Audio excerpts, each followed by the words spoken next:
Hey there, and welcome back to InfoTube. Today, we're diving into the fascinating world of 3D printing. Have you ever wondered how a machine like this can turn a digital design into a physical object? Well, stick around, because I'm about to break it all down for you. First things first, what is a 3D printer? At its core, a 3D printer is a machine that creates three-dimensional objects layer by layer from a digital file. This process is called additive manufacturing, and it's revolutionizing industries from healthcare to aerospace to hobbyist crafting. But how does it actually work? Let's break it into simple steps. Step 1. Designing the model. It all starts with a design. You need a 3D model, which you can create using software like Blender, Tinkercad, or Fusion 360. Don't worry if you're not a designer, there are tons of pre-made models available online on platforms like Thingiverse or MyMiniFactory. Once you've got your model, the next step is to prepare it for printing. Step 2. Slicing the model. Before your 3D printer can get to work, the model needs to be sliced. This is where slicing software, like Cura or Prusa Slicer, comes in.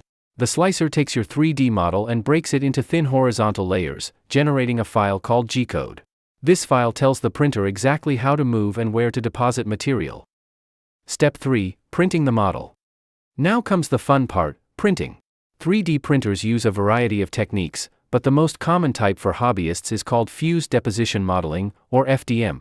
In an FDM printer, a spool of plastic filament, usually made of materials like PLA or ABS, is fed into a heated nozzle.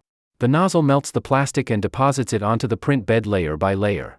Each layer sticks to the one below it, slowly building up your object. Other types of 3D printing include SLA, which uses liquid resin and a laser, and SLS, which fuses powdered material with a laser. These methods are used for different applications, like high-detail models or industrial parts. Step 4. Post-processing. Once your print is finished, it's not always ready to use straight away. Many prints require some post-processing. For FDM prints, this might mean removing support structures or sanding rough edges. For SLA prints, you'll need to wash and cure the resin. And that's it. From design to finished product, that's how a 3D printer works. 3D printing is an incredible technology that's only getting better and more accessible. Whether you're a beginner or a pro, there's always something new to learn and create. Thanks for watching.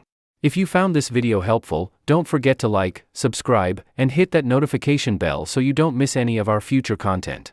And let me know in the comments, what would you print if you had a 3D printer? Until next time, happy printing.